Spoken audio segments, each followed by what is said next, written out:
Hey, I'm Osman Faruqi and this is The Drop, a culture show from the Sydney Morning Herald and The Age, where we dive into the latest in the world of pop culture and entertainment. I'm here with Thomas Mitchell and Mel Cambry. Guys, I saw on my Instagram feed you both were at what looked like a pretty fancy wine tasting event last night. How was that, and do you think you're in peak pod shape this morning? I think we are. Yes, we went to P&B in Newtown, which is a wine store that specialises in organic wine. Yeah. And we went on an orange wine tasting journey. There were so many wines. It was absolutely wonderful. But it was like there were so many tastings. Obviously, I couldn't drink all of the tastings, so it was pouring them out into the little supplied jug.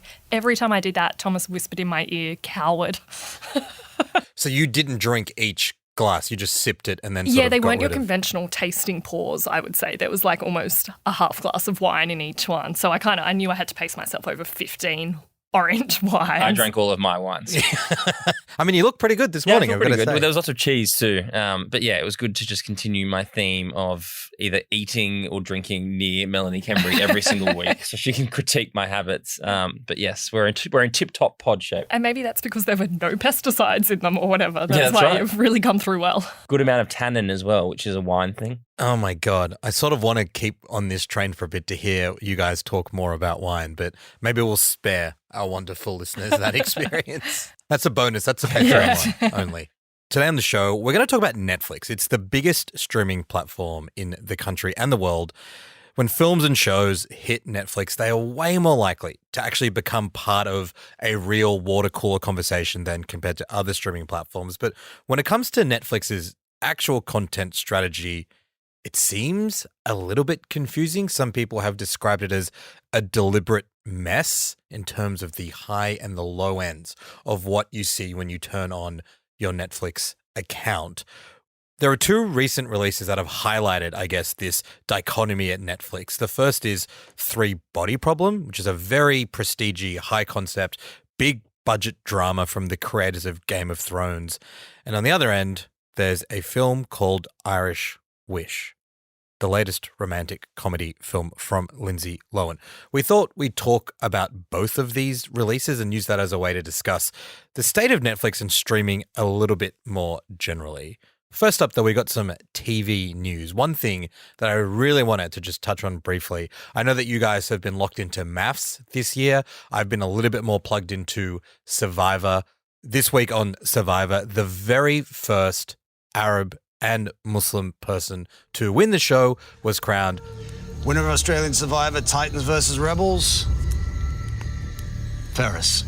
I am absolutely over the moon. I did not for a million years think that I could even make it on Survivor, let alone win the bloody game. Ferris. He nailed it. He was like a fan favorite from day one. There was a little bit of tension on the jury. People were sort of umming and ahhing, but you could tell that the way that he played the game, the way that he built relationships, and I guess this is an interesting one because we've talked about Survivor and reality TV's sort of race problem on the show a bit before. He really leaned into that. He started talking about his religion, his background, growing up as an Arab in Southwest Sydney, and it seems like the rest of the contestants really embraced that and were excited for him to become the winner. So I know that you guys weren't as plugged in, but I just wanted to say it's a bit of a historic moment for both reality TV and brown people. So I wanted to use it to shout him out. Wow, that's huge. What else were his personal strengths that you think got him to win the show? Well, I mean, Survivor is so interesting. It's a combination of the physical challenge element, which he was good at, and the idol hunting, but it's always the social game. It's always the social game. And I guess you very rarely see fan favorites who are early on very good at like winning you over because they know what they're up to. They know how to build alliances and get over the line. You don't often see them actually make it all the way to the end because we like people because they're great at playing it, but others get wary of them, get cautious, vote them out. So to see Kirby and Ferris make it like both pretty close to the end and then to him to actually win was a pretty good moment. Yeah, I feel like it's been all over social media today, and it was a clean sweep. Like, did everyone vote him to win? Yeah, unanimous on the jury. Yeah, right. God, it's funny. Like, I used to love Survivor so much. I just never have been tapped into the Australian one. But it seems like it's got such a cult following now. Well, also internationally, both last season and this season are being very highly rated by international Survivor heads. So whatever the crew there are doing, they seem to have cracked the code. And this season was a bit interesting because in recent seasons, they've always brought in contestants who've been on previous versions. These people were all newbies. But it's also interesting to think about what a Survivor newbie is because they've probably watched every single season. They've read every article. They've read every recap. They've listened to interviews with people who break this stuff down. Reality TV, you almost need a totally new concept now for it to be genuinely organic because people just know how the game is played so effectively, I think. Do you guys both agree that I would probably be most likely to win Survivor on this pod? Out of the three of us, Yeah. I disagree with you 1,000,000%. You lose every week. I think it would be really good. I think you could get quite far, but I think you might ultimately be the architect of your own undoing. I actually think in reality, Osman would either win or go out week one. In a blaze of glory. Yeah, I'd probably go at week one. I couldn't contend. Actually, the more I think about it, I think you are an annoyingly perfectly crafted Survivor contestant because, look, you're good at the physical challenges, very nice and relatable and approachable, and people get along with you and sometimes maybe underestimate how smart you are and what's ticking away behind those beautiful eyes. That's right. What's of my yours. appraisal I think now? you would probably win. They'll probably win the whole thing. No, people would be like, oh, that book lady. Like, I'd be telling stories in the forest. Yeah, correct. A little bit of other TV news. This is really exciting, I think, for the three of us and also for a lot of people who listen to the show who are big fans of The Bear. So the show is currently in production. It's filming season 3 in Chicago. It's due to drop that season in June this year.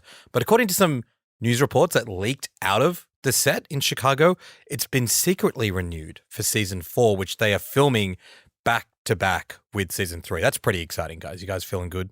Happy about this one? Yeah, it's really good. We're obviously very keen for The Bear. It's set to hit screens in June in America, which means we'll get it next August here in Australia, probably in 2026. But yeah, no, this is a good idea. And it's funny, you know, you're hearing more. Even this morning, I don't know if you guys know this actress, Sydney Sweeney. Oh. But she's done an interview with GQ and she's basically confirmed that they're doing a third season of Euphoria, which people didn't see coming. But there was a little bit of talk originally that they might film season 3 and 4 of Euphoria in tandem because it's like this same problem The Bear is facing where the cast is getting too famous, basically, that they cannot lock them in. Yeah, they're all doing these other projects. It's hard to get all these people together for a few months in the one place to film. Exactly. And it doesn't give you the sense, I think, though, that like that will probably be the end of the show. You can't imagine they're going to film 2 seasons and then come back for another season. But we saw, even with Ayo Edebiri, who we all love, she was locked in to do Marvel's Thunderbolts. She had to pull out of that because of this scheduling conflict because they're filming so many episodes. And of course, she's now been replaced by Australian actress Geraldine Viswanathan. Yeah, I think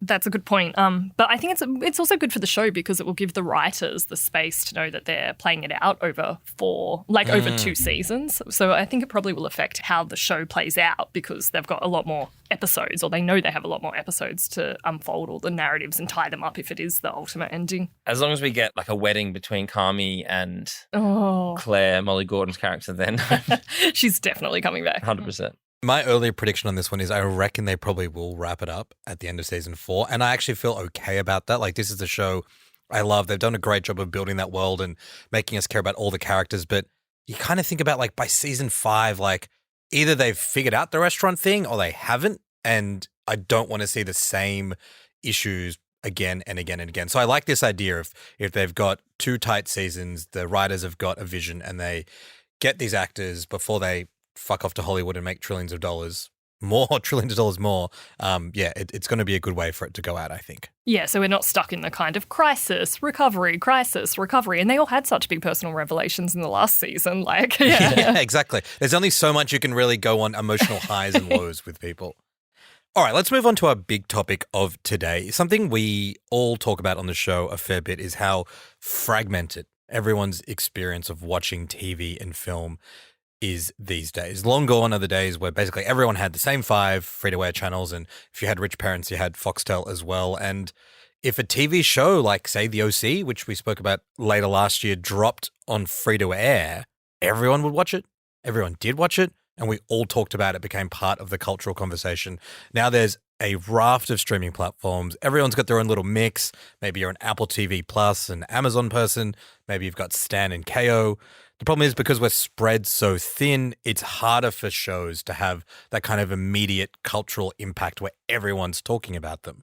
There is one platform, though, that is kind of an exception to all of this. It's the big one, the first mover, Netflix.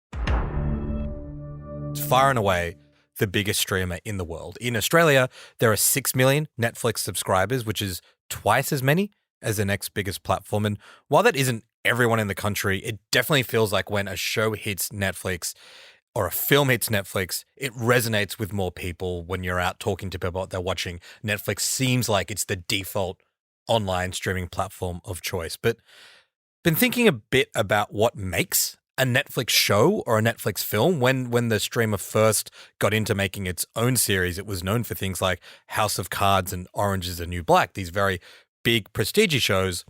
Now it's probably better known for things like Emily in Paris and a lot of fluffy, romantic comedy, Christmassy type films. Here in Australia, it's also the home, obviously, of Heartbreak High and the recent Boy Swallows universe.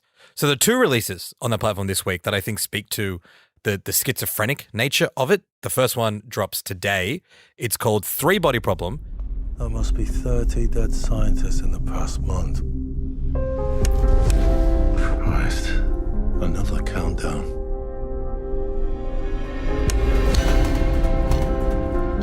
Has anyone else seen it?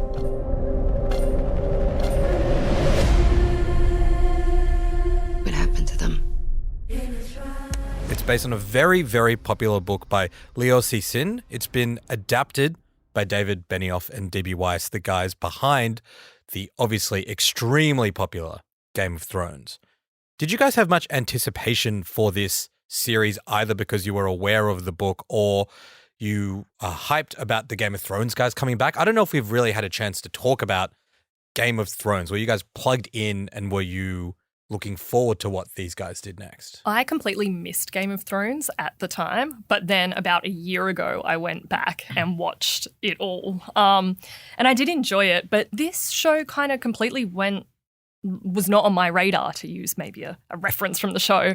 I kind of, I hadn't seen much hype around it. I didn't know much about it. I hadn't seen many interviews with the cast and crew, and I know the author, but have not read any of his books. So, this was kind of, I kind of went into this quite cold, and when I watched it as well, I hadn't kind of done any research. So I went in not knowing what it was about. What about you, Thomas? I've never watched Game of Thrones. Wow. Yeah, or Casablanca. So How am I podcasting with you guys about television?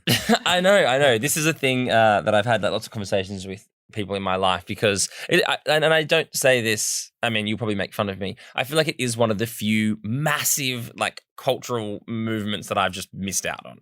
Obviously, Casablanca aside. But I just never, at the time, I didn't watch it. And then it became too big of a thing that it got away from me. And now I just can't bring myself to do it. It's kind of like how you keep telling me to watch Dave. Yeah. And I will say, when I think part of the Game of Thrones experience was watching it at the time when everyone else was watching it week by week. It would be kind of like watching Succession now. Yeah, it's still a good show, but you do miss out on a lot of it by watching it later when there's no more chat about it. It definitely felt like the last big monocultural show, which united both the kinds of people who like prestige stuff like Succession and people working for big serious magazines and newspapers would talk about it every single week, but also just regular people tuned in every week to watch this show. I was pretty enthralled in it. I think particularly by the last couple of seasons when the collective experience became such a part of it, was organizing viewings at people's houses, and we'd theorize and debate in group chats every week leading up to the finale. The really interesting thing about this show, though, and I think partly why we don't talk about it as much, is because the final season's widely regarded as being terrible. It was clearly very rushed. The creators didn't care anymore. Storylines that were being developed just totally fizzled out. Character twists didn't have, I guess, a kind of internal logic to them. And so, people just totally fell off this thing that was so big. Obviously, House of the Dragon is out and that's doing okay, but not really the same level as Game of Thrones. And then interestingly, the creators, Benioff and Weiss, one of their next projects was supposed to be this story about the American Civil War and slavery, and people just said, we don't think you guys are the right people to tell this story. I think between that and Thrones ending weirdly, there's been a bit of a gap. But when it was announced they were teaming up with Netflix to do Three Body Problem, I think people got a bit excited because this book is a cult favorite. I mean, it's also a bestseller, but sci-fi kind of heads or just people who really appreciate the science, the engineering, all that side of it, as well as the politics and the storytelling, have been waiting for an adaptation in the West. So there's a little bit of buzz around it. I do think that this will be a big show for Netflix because of that inbuilt hype, and because, as we'll talk about a bit more in detail, when a thing lands on Netflix with a lot of buzz and a big push, it can just dominate everyone's conversations. Let's talk about the actual show. So in Three Body Problem, we're alternating between a couple of different timelines. Present day, international global crisis where leading scientists all over the world are inexplicably committing suicide. We also have flashbacks to the life of Yi Wenji, who is a young physicist exiled during China's Cultural Revolution in the 1960s after student activists turned on her academic parents. So immediately those two things don't seem like they relate, but obviously over the course of the show, we find out what this character who's experiencing repression during a very dark period in China's history has to do with the disappearance of these scientists in the modern day. It is, I would say, it's a pretty complicated plot.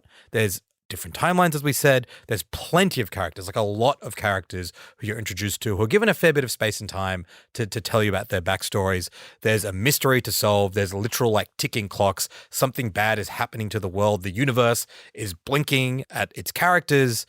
A lot of ideas in this one. Our reviewer at the Herald and the Age said it was Netflix's best TV show since Beef, a show that we all loved. I've watched the first couple of episodes of this show, and I'm pretty into it. I was wary about what these guys were going to do because of the way that Thrones ended, but I'm not a book reader, so I can't speak to the quality of the adaptation.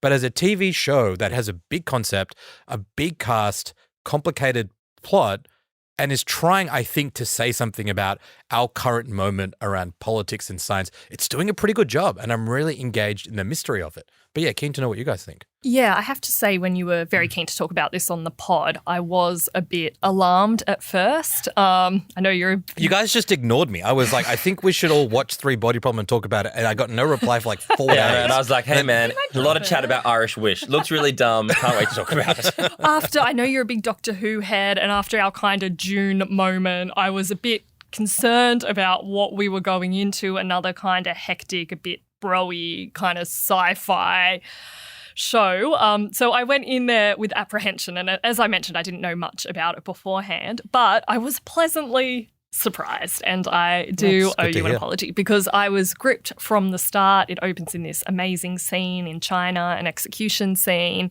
essentially, and I just thought it was really good. I loved the style of it. I thought it was gripping. The characters are all great. The story, while it is complicated, is not Dune level complicated. Like, you can follow it. And it kind of reminded me a bit of like when Handmaid's Tale first came to the screen. Like, it was that kind of really complex, meaty, fleshed out world that kind of drew you in, like quality television making. So I've watched 2 eps, and I definitely will keep going. I think it's quite propulsive. What did you think, Thomas? Yeah, I wasn't that keen for it, but I actually did enjoy it. I've watched the first 2 as well, and like, yeah, there is, when you say there's a lot going on, it's like, fuck me. There's like a lot going on in this show. There's chalkboards explaining like equations, and then in the future there's whiteboards explaining equations. It's a little bit Oppenheimer-esque at some moments around some of this stuff. And there's an Oppenheimer reference, a Los Alamos reference in there as well, which I knew you would probably have a little smile at. I was like the Leo meme pointing. I'm like, that's my here we go. Yeah, there is a lot going on. And, there's a guy that removes his own eyes, which was very intense. But like I thought generally for a show that had so many factors that were probably like an immediate switch off for me personally, the fact that I was so happy to sit there and watch 2 episodes was like a testament to how good the show actually is. And especially the jumping between 2 timelines I really enjoyed.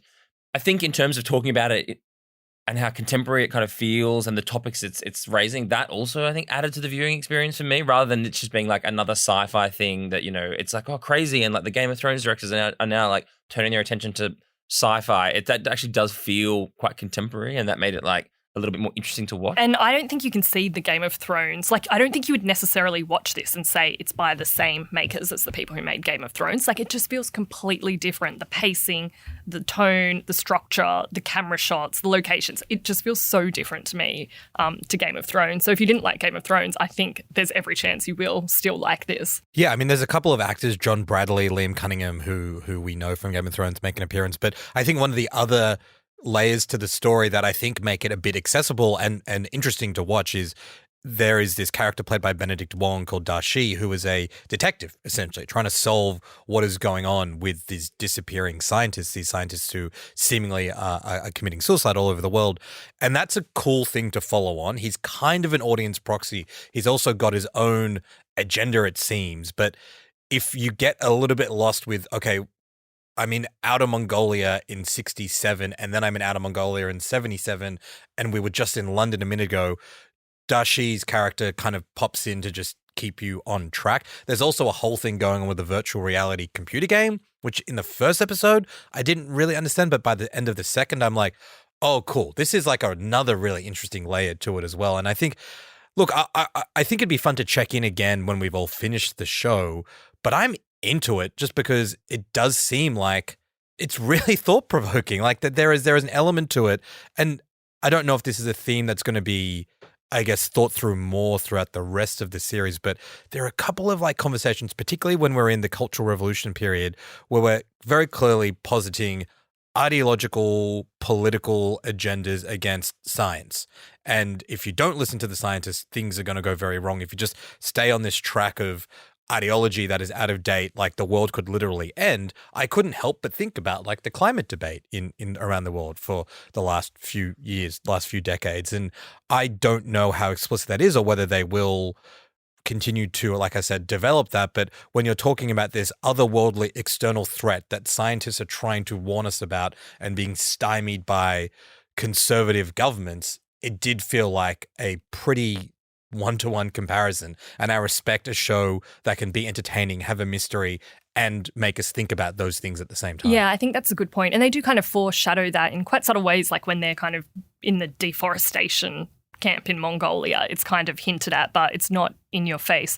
Really, this show made me have like huge regrets that I didn't do maths and physics at school, because like when they were in the bar and they were just like those two scientists, they're just chatting about nanoparticles. I was like, that's cool. I wish like we just went around Let me tell you, as someone who did maths and physics and engineering at university, there is nothing to regret about not studying those things. And also, it's not like, I vaguely remember the name of the book and the name of the show is taken from this this real physics problem, the three-body problem. Don't ask me to explain Please, it. can you? But I remember...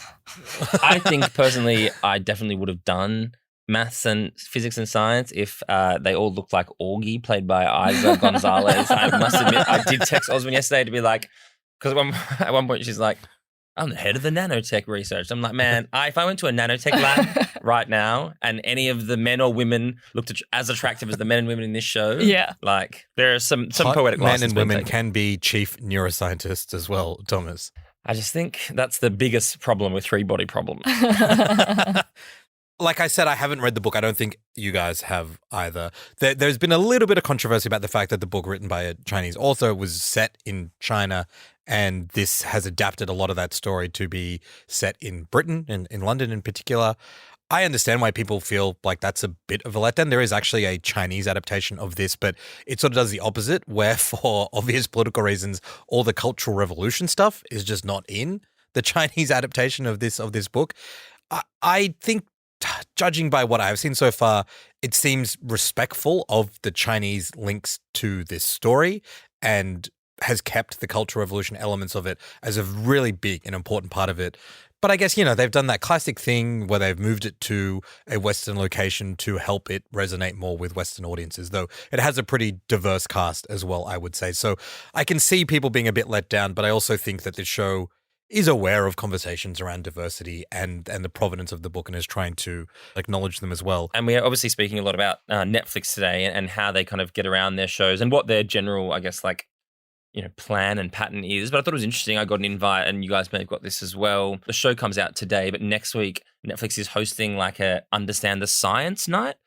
So they're featuring astrophysicist Kirsten Banks and science journalist Jackson Ryan. They're doing like an event in Sydney where basically you sit down with these scientists and you can ask questions about the show. So it's just interesting looking at how Netflix is going about the PR for this. They obviously are appreciating that it's a tricky subject, but people will get into it. So they're kind of like, oh, look, come to this event and we will immerse you in this world. You're going to regret telling me about that because I'm now going to obviously send you to that and ask you to explain me how the three-body problem works. Yeah, that's surely the next opening week. question. Well, firstly, it says drinks and canapes provided, so I have no issue going.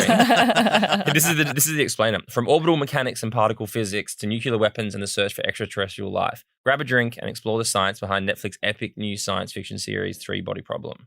Mayor Mitchell having a night. There you go.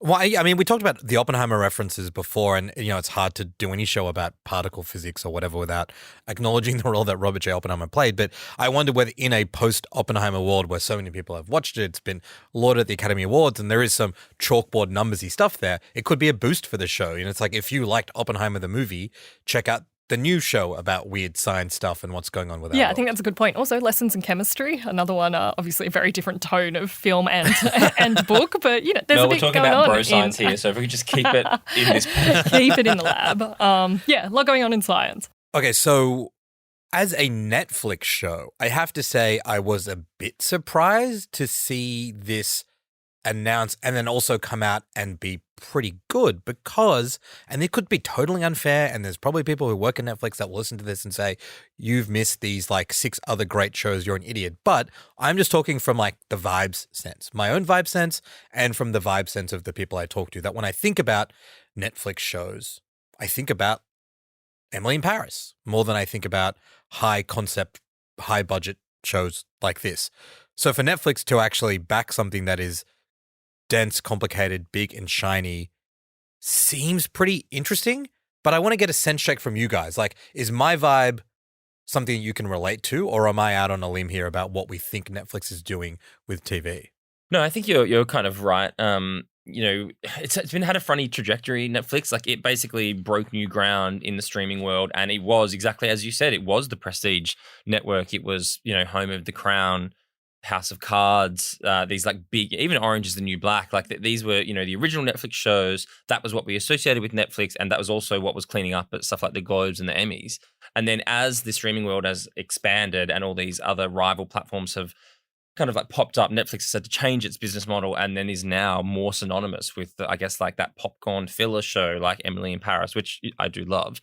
But it's no longer, just the home of prestige. And so, and on top of that, I think it's also become synonymous with pretty ruthlessly cancelling shows, especially shows like this. Like, I don't know if you guys do you remember Sense8? That was a big money Netflix show filmed around the world. They had, cast and crew based here as well. It was like a big high concept sci-fi show that a lot of buzz, and because it wasn't that easily digestible, they fucking canned it after like 2 seasons. And one of those, like fan led, oh my God, bring back Sense8 didn't happen. But yeah, definitely watching this, I was like, wow, this is an unusual kind of gamble for current day Netflix. It doesn't feel like the type of show that they're saying yes to. This feels like an Amazon show. Yeah, or even a HBO show. I feel like for me, Netflix has become, like we were saying, it is still that one that reaches the most people. So I've never dropped my Netflix subscription, and I never will, because the shows have the potential to blow up. But I feel like I am not always checking Netflix in the way I am some of the other streamers. Like, I will go back to Netflix when a show like this becomes big or something takes off. I think of like Bridgerton,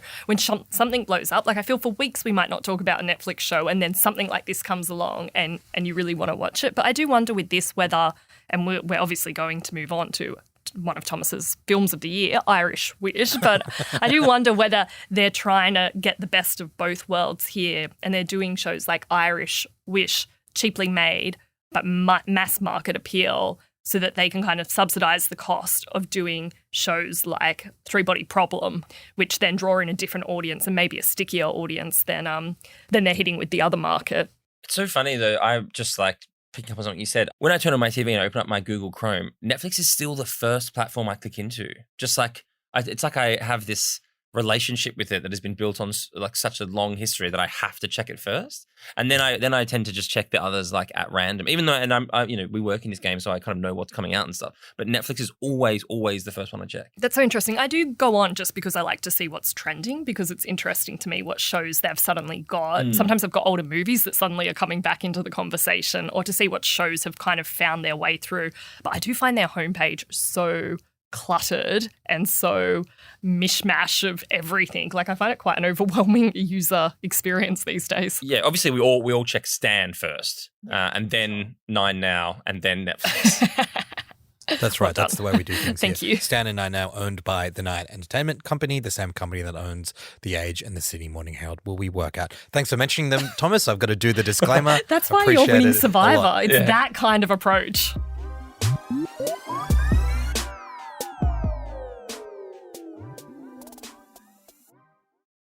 One of the things that I think people do use on Netflix to help kind of break through that clutter is the top 10 lists, because I think it's a nice way to just see what everyone is watching. Right now, in Australia and around the world, the number one film on Netflix, the little film called Irish Wish. Hi, Mom. I can't help but think that things would be different if I had told Paul how I felt. Then I'd start speaking up for yourself. It's too late now. I wish I was marrying Paul Kennedy.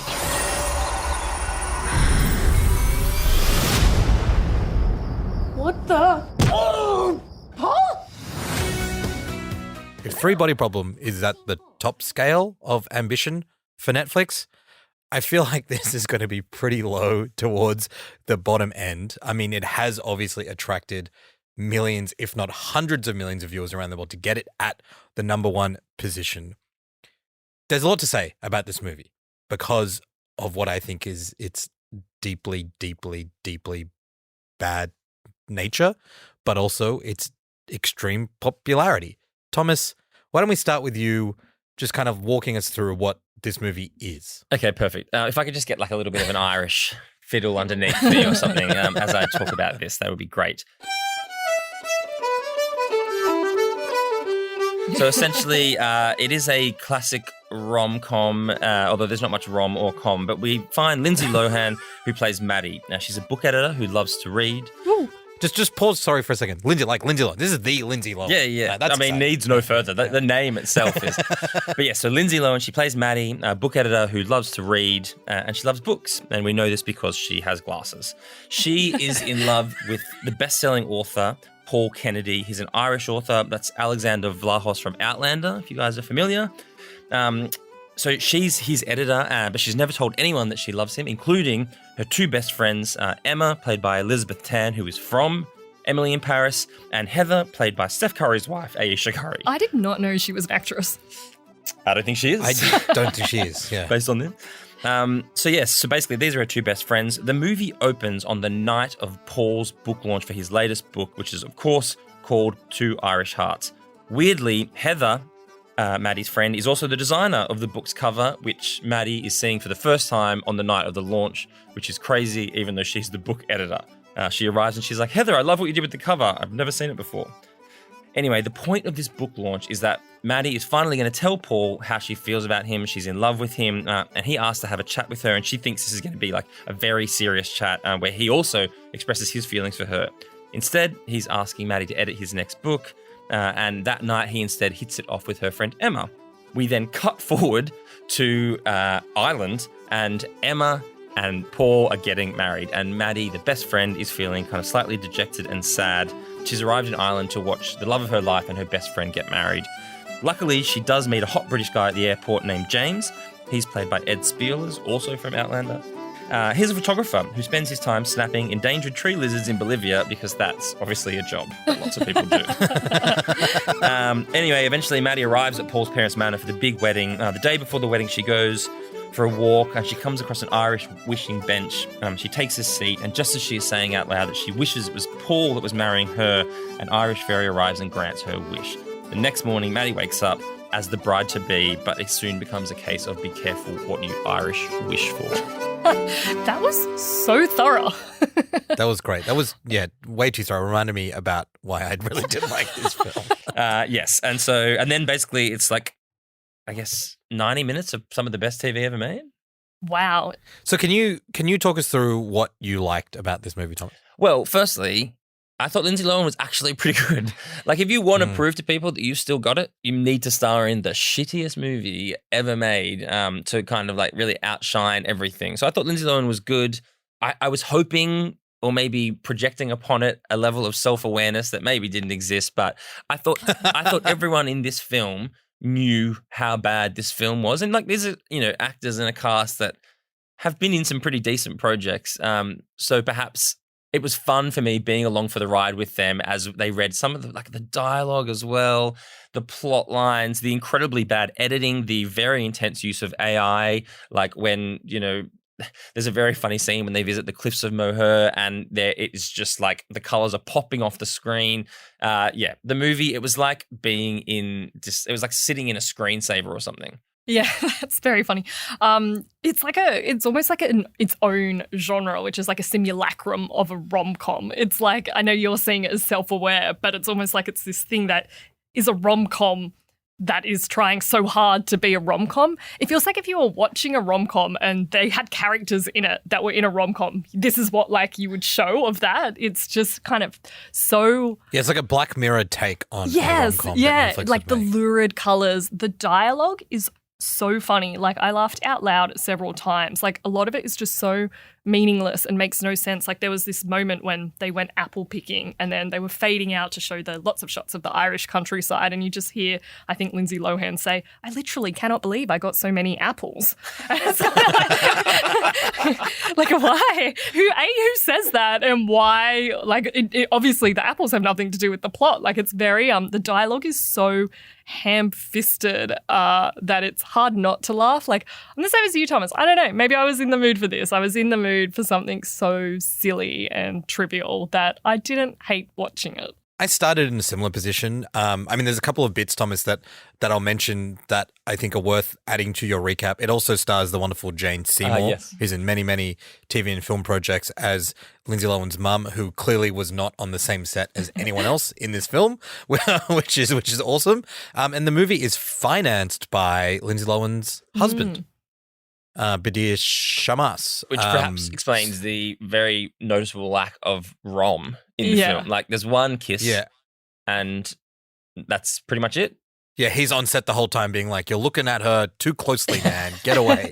I started this movie, I actually took some notes as I was watching this film, and one of them was Lindsay is kind of going for it. I thought she was taking it seriously, acting-wise at least, despite the terrible dialogue. So I was into that. You mentioned the cover art sort of situation before.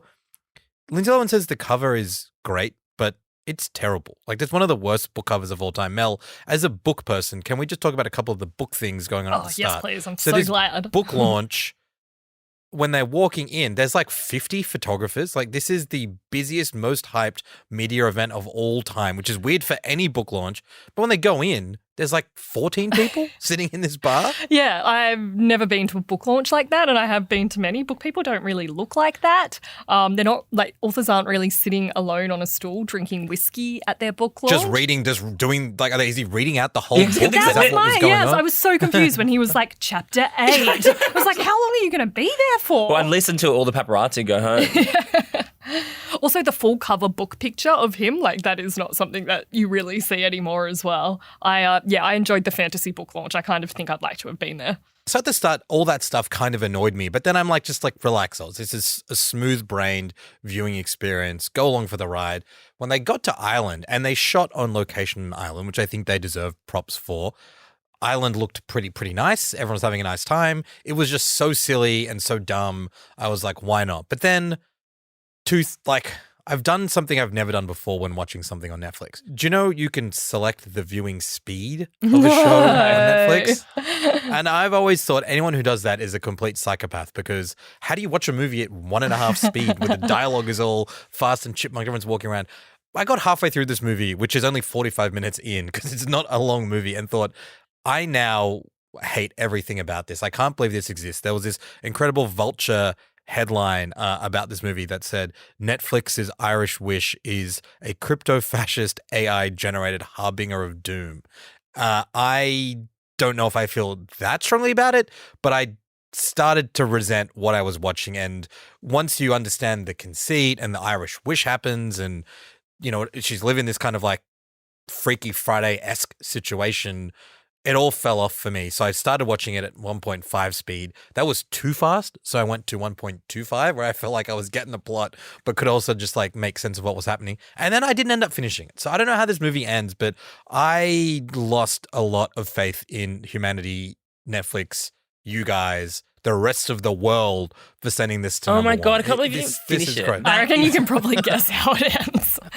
So Lindsay Lohan is actually a twin all along. I kind of agree with you. The halfway point when she wakes up living her wished for life with the fabulous Paul Kennedy, I mean, she's Who is also not Irish. She's a Welsh actor. Yeah, true. She's not solving the 3-body problem, right? But she cannot get her head around it. And I think they needed to speed that up because how many times can they establish that she has found herself in a situation that she wished for but wasn't prepared for? I felt like that just happened again and again and again, and I could have gone 1.5 through that. I almost think there was 1 or 2 small changes they could have made to make it still pretty bad but still more watchable. It's not really clear at all why she loves this writer other than she edits his books.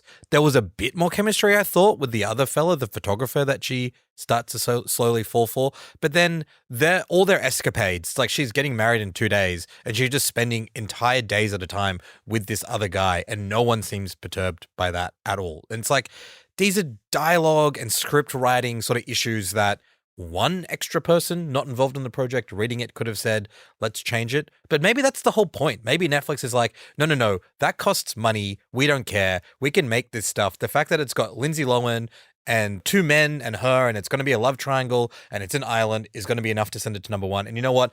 They're fucking right. And shout out to them for not overestimating the intelligence of anyone with a Netflix subscription.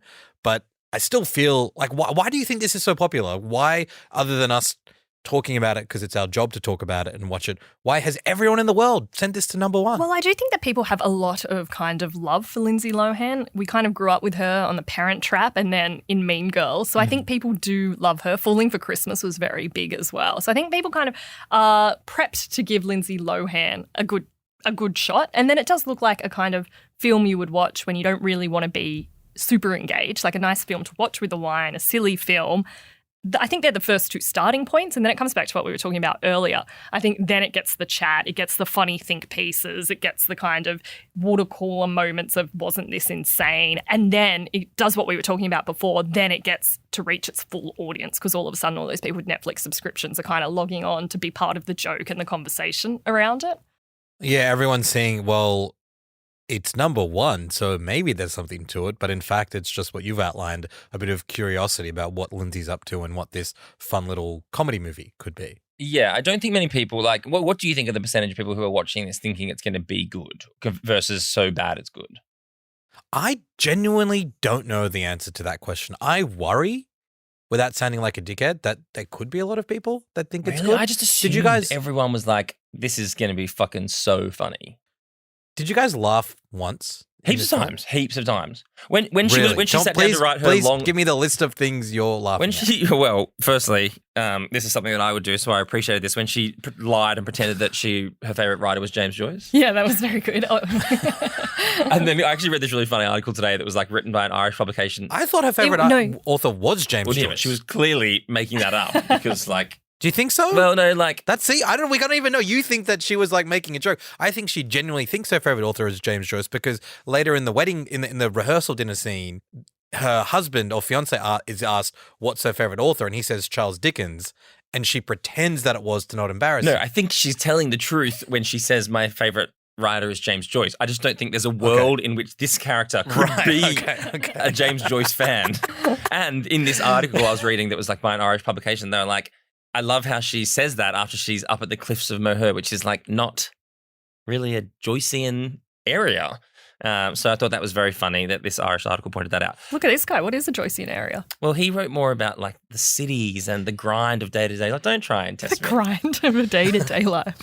But yeah, so I thought that was very funny. I loved when she sat down to write her novel that she was finally going to write her own story, and she opened up the Word doc. And we've talked about this before. I love in like film and TV when someone like goes to send a text and there's no previous text history or anything like that. She opened up her Word doc and it was like untitled novel by Madeline Kelly, chapter 1, like no words. She hadn't written a single thing. I just thought there were very funny moments. It's a great movie and everyone should watch it. I had a few kind of I don't understand moments. Like, did you notice that so many men were wearing cravats? Like, I was like, I've not seen this many men wear cravats. So ever. I have a theory about that. Do. I think that like the costuming on this movie was so bizarre. It doesn't feel real. And I think every costume item either came from a show that was on 10 years ago, or the cravats could be an Emily in Paris thing, just like leftover from wardrobe. They did not have any money to buy new clothes. Everyone was wearing the same sort of like checkered flannel shirt. It was so strange. And like, I'm glad you brought up the setting, Thomas, because when they land in Ireland, like they're not at Dublin airport. Like I really like Ireland. I love Dublin. I love Irish history. I love the country. I love the people. Shout out to my Irish brothers and sisters. You're going full Ao Edibiri here. Exactly. I love every Irish person except Paul Mescal. But when they fly into Ireland, they're not going to Dublin. They're at Knock Airport, which is the one in the west, and they're just like, it's Knock Airport, guys. Like, we're in the west of Ireland. I'm like, I hope that the Irish Tourism Board or the Western Irish Tourism Board who paid for this movie feels like they got bang for buck. They were maybe hoping this would be their anyone but you, and I don't know if it will pay off for them. Maybe it will, though. If it's number one, maybe there's going to be millions of people rocking up at the Cliffs of Moher to check it out. Yeah, I think out of everyone, Ireland looked the best from this. Yeah, because it had been like they like upped the saturation about 1,000%. Ireland's never looked so colourful. The other weird, very specific location thing was her mum, Jane Seymour, is like a principal in a school. And they do this funny thing that they don't do in any other part of the movie. When they do the establishing shot where you're going to the school and you're like, okay, well, she's clearly not in New York with Lindsay Lohan's character. She's somewhere else. They sort of do this fun graphic treatment at an angle where superimposed onto the school, it says Des Moines, Iowa. And it's like, is Des Moines, Iowa paying for this movie as well? Is that where they got the money from? I was like, it's so weird that only now do we get this. Is the only time that happens. And the only time people care about Des Moines, Iowa is when like the primaries are on, because I think Iowa is pretty close. So there's always AP news reports being filed from Des Moines, Iowa. I'm like, why is Lindsay Lohan's mum there? What is going on? That's a complete rebrand for that city. But also, I think, again, it spoke to me. I was like, I bet you they had heaps of different editors working on this film, but they were all quit or something. Yeah, so some guy's like, oh, okay, the style I want to look like this, and no one else took that one up. Correct. So good. The other thing that really tickled me was the meet cute moment, which is usually like a big moment in a romantic comedy between Maddie's best friend and the author Paul, is when her fake eyelash falls off, and then Oh, yeah, I've got a note about this. I'm glad you brought. I've got like 3 paragraphs. and then in for this some one. reason, Paul, the author, places her fake eyelash back on, and that's when they fall in love. It's just a completely insane. And she says, oh, it looks so much better, thank you, without even looking into a mirror. How does she know that he's done the right job? I wouldn't trust this guy. The other meet cute thing that is totally weird is when she lands at Knock Airport in West Island, and she is fighting to get her bag off the carousel, but the photographer guy, James, he says that's his bag, and then they fight, and turns out it is his bag, and so she's like, I've got to wait at the airport for hours to get my bag. The bag doesn't come, so she just like lodges like, the little thing you do at the airport, and you hope you get your bag. She's been waiting there for hours. Everyone else has left. She gets to go on the bus to the house, and he's also there getting on the bus. What's he been doing for the last 4 hours? He got his bag. Yeah. That was how they met. What was he If doing? if anyone knows how disappointing it is when a bag doesn't turn up on time, it's Lindsay Lohan.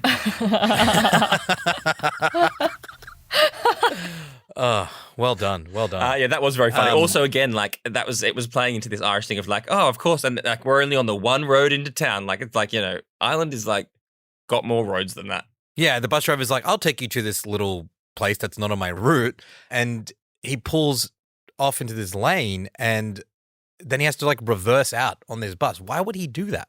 No bus driver would do that. Have you met bus drivers? I think the biggest lesson you can learn from this film is that Bankstown Airport should be shilling out for anyone but you too. Because you can make, that's great exposure. You can't pay for that. Okay, so look, even though you guys had a bit more fun with this film than I did, it is, I think we can accept, not like a brilliant film, but it is super, super popular. and I guess sends that message to Netflix that we can keep making out this stuff at this kind of price. Subscribers will stay engaged because every week or every couple of weeks they'll get a movie like this. Netflix has been doing this for a while. It's been doing it with the Christmas films, with the Prince. Is it like there's some sort of royal Netflix love spin-off thing? There was the Delta Goodrem one. What was that, like Love is in the Air? I feel like there's another one I'm missing as well. Yeah, they do. Well, I mean, Kevin Hart has signed a Netflix deal. He's doing a bunch of algorithm movies. There was that really weird one, the Reese Witherspoon and Ashton Kutcher one, Your Place or Mine. That was an algorithm film. And then even I would go so far as to say that, like, was it The Grey Man, the Ryan Gosling Netflix one? The Rock has done a bunch. Like, or like, even though we joke about this, and Lindsay Lohan, you know, she maybe doesn't have the luxury of saying no to lots of stuff. All of the top guys are doing it too. Yeah, and how do we feel about that? Like, is this a case of, well, people don't mind it. It seems to get people paid, these big actors who want to be in it. Netflix seems to think it's successful for their model, that at the price point you pay to subscribe to Netflix, you get one of these things every week or so. Is that good? And when I say is that good, I mean, if this continues to be the most popular or dominant form of how people engage with film and television, if Netflix continues to snaffle up everyone from Ryan Gosling to The Rock to Lindsay Lohan for these kinds of deals, are we fine with this level of stuff being churned out, or do we think there is a long-term risk here of anything a bit more interesting, a bit more bold, a bit better written, just being eroded? And will we wake up one day, and I guess you can see where I stand on this, and all we have is Irish Witch and The Grey Man? That's a future I want to be a part of. That is my Irish Witch. I'm worried about that, and I'm worried that most people think the same thing No, too. I think it's just going to end up with a modern day spin on the classic kind of studio star relationship, which is like one for you, one for me. So as was always the case with the big studios, you would do, you know, your kind of independent art house flick that was like all crafty, and then Tom Cruise would do Mission Impossible for the studio. And now he just does all studio films. But basically the relationship was like you would do one big blockbuster and then one, you know, version of something you wanted to do. And now I do think Netflix is just kind of doing the same thing. Like they're always going to pump out these like mass market, easily accessible films. But I do think that will then open up opportunities for other people to, you know, do these more interesting projects elsewhere. I don't think it's going to like eat up, you know, the legitimate film industry. And I guess, Mel, you were saying earlier that you think maybe stuff like this gives Netflix the space to do bolder stuff, like Three Body Problem. Yeah, I mean, that's an optimistic spin on it in a way. You know, this pays the bills, which then allow you to do more interesting and innovative stuff. Like, I reckon I'm going to compare this genre of film to like single-use plastic. And in principle, I don't really like single-use culture, like that only exists for a momentary fleeting hour and then it's very forgettable and replaceable.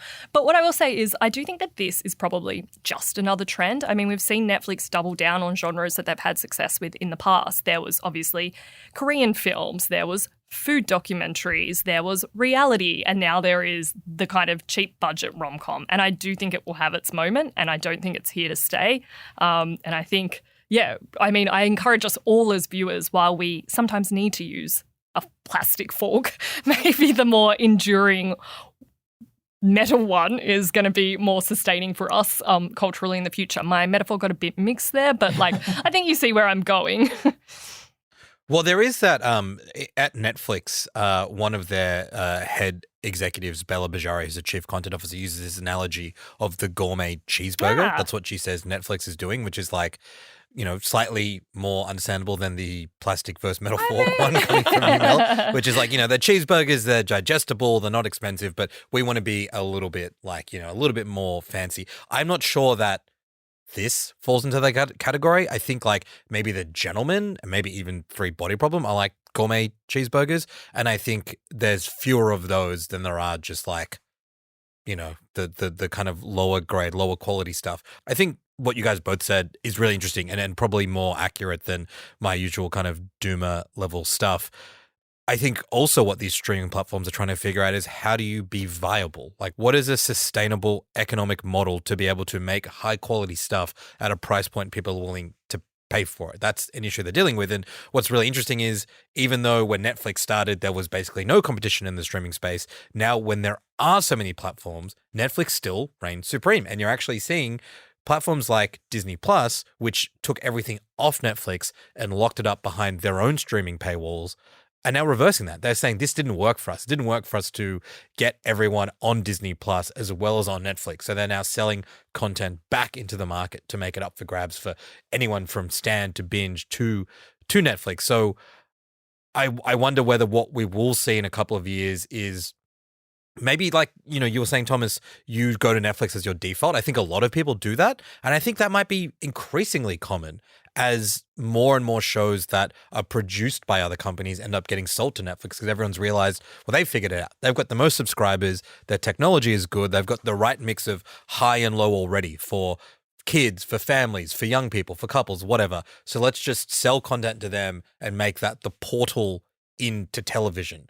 I mean, there's a whole separate conversation about what that means for like local storytelling in Australia. We've talked about quotas before. We probably will again. But broadly speaking, from an international perspective, that's probably where I see things going, and shows and films like Irish Wish, bizarrely, make strategic sense for the time being. Yeah, I think that's probably fair. And also, like, the cost of living crisis, the reality of that is that people are dropping streaming platforms from their bills, and the one they are keeping is Netflix. So it is kind of helping Netflix remain supreme because people are ditching these other ones that they don't see as necessary as Netflix. 100%. We did a family budget earlier this year, and one of the first things I had to go through and audit was like all of my, I say audit, I just emailed everyone that I know that works for these companies, like, can I please get a free subscription? But yeah, like the only one that I was really like non-negotiable, besides Stan's the best platform, was Netflix. Like that one, I can't live without Netflix. So yeah, it is funny. Like I do think people are really looking at, because we've had this conversation before. It's like, when you used to have the creme de la creme Foxtel package, it was like $100 a month. That's essentially, if you add up all these different platforms, what you're paying if you have them all. Yeah, and even though I go through periods where I don't really watch a Netflix show other than, just checking out a screener for a new release, I'd never have thought about cutting it because it's just like, ultimately, that's where everyone is living. That's where everyone is.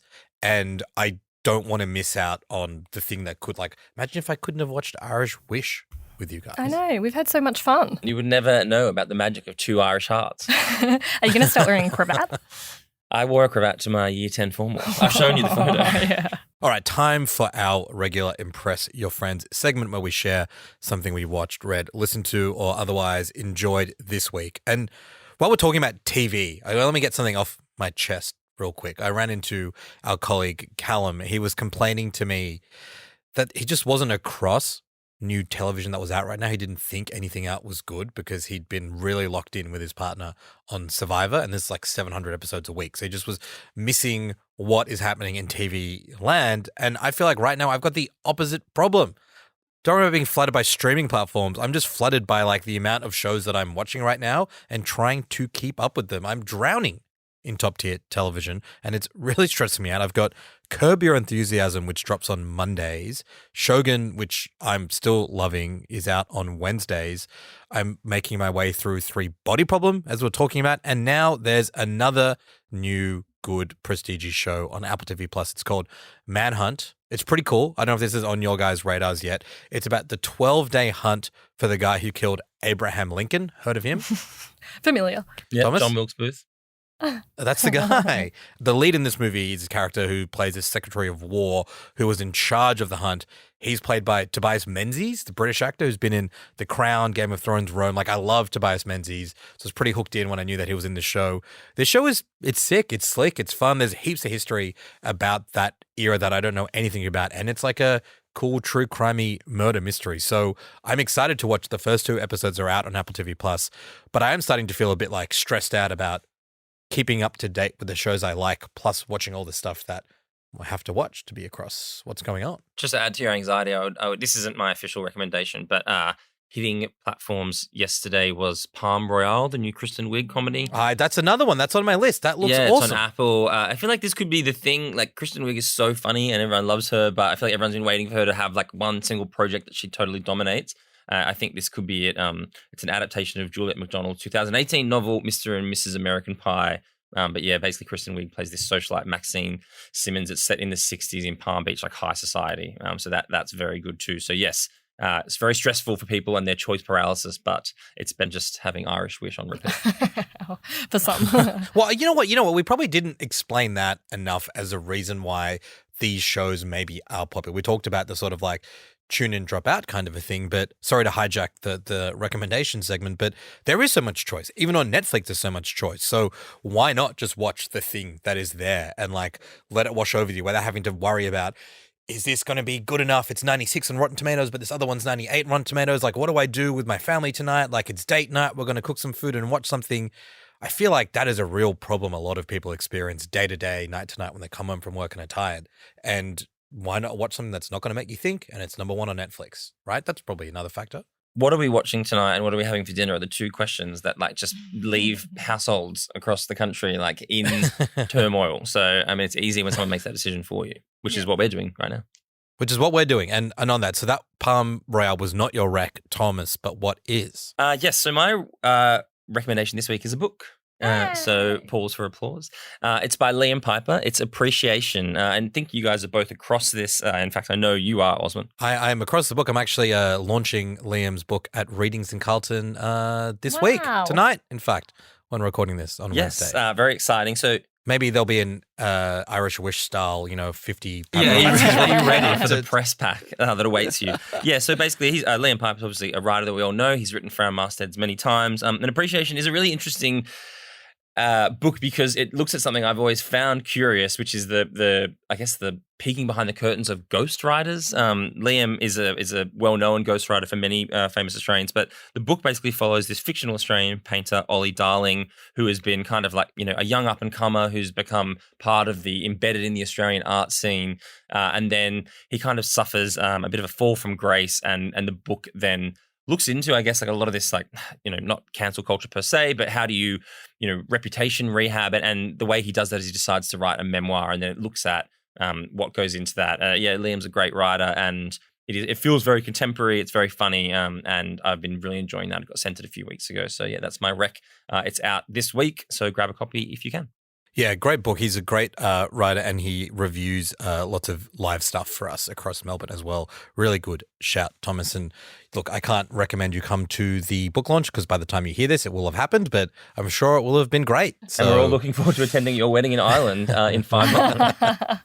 Mel, what have you got for us? I went and saw Love Lies Bleeding at the movies on the weekend. That's the new film by Rose Glass with Kristen Stewart in it, and Katie O'Brien is the other one, and Dave Franco also has a role in it. After watching, I feel like I've been really watching heaps of Oscar-worthy films in the lead up to the Oscars, and this film was just so different. It's so much fun, and as well as being quite it's got this great aesthetic. Kristen Stewart she works at a gym and she falls in love with Katie O'Brien's character who is preparing for the bodybuilding championships. Kristen Stewart's dad is a crime lord. He's played by Ed Harris, and they kind of get embroiled in a plot of revenge. And it's really fast-paced. It's really graphic. There's a lot of violence and blood and poo and all kinds of things. But it's also just a really good time. 2 hours flew really fast. It's a kind of out there film. The character almost becomes Hulk-like. I think it's a metaphor. I don't think she's actually becoming a Hulk kind of figure. I think it's female rage being kind of embodied on screen. Who's to say? I don't know if it's for everyone, but I think it's definitely worth seeing. And I think Kristen Stewart, we were talking about her the other week in Spencer, is just kind of...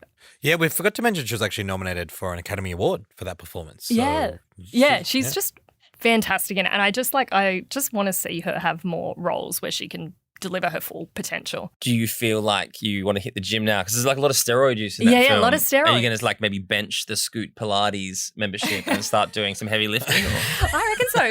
The steroids, she could really lift some stuff after that. Do you do Pilates, Mel? I didn't know that about you. Do a bit of the Pilates. I also heard you've been starting boxing. I did go to a boxing class the other day for a story, so that was quite an experience. I could not... Like Reformer Pilates or a different kind it is Pilates? Reformer Pilates. I don't go on the mat. That looks way too hard. Do you know that's named after do you know what Pilates is named after? I know, Joseph Pilates, right? The figure. I believe so. Yeah. Yeah, there you go. Don't try and school me in the history of Pilates. Have you ever been on a reformer bed? No. I'm not trying to say that it's not good or whatever. I've never done it. It's impressive. I just think you live a very rounded and successful and happy and healthy life. And to also learn that part of that is Pilates that you go to regularly is also impressive to me. It's very cool. Look, I am looking forward to watching more movies like Love Lies Bleeding and less films like Irish Wish, but I did enjoy breaking that one down with you. Maybe we should think more about popular but terrible movies that we can talk about and get fired up and add a bit of another dimension to what we talk about on this show. Definitely. I'm off to Bolivia to photograph some endangered spiders. Thanks, guys. Bye. This episode of The Drop was produced by Chi Wong. If you enjoyed listening to today's episode of The Drop, make sure to follow us in your favorite podcast app, leave us a review, or better yet, share it with a friend. I'm Osman Faruqi. See you next week.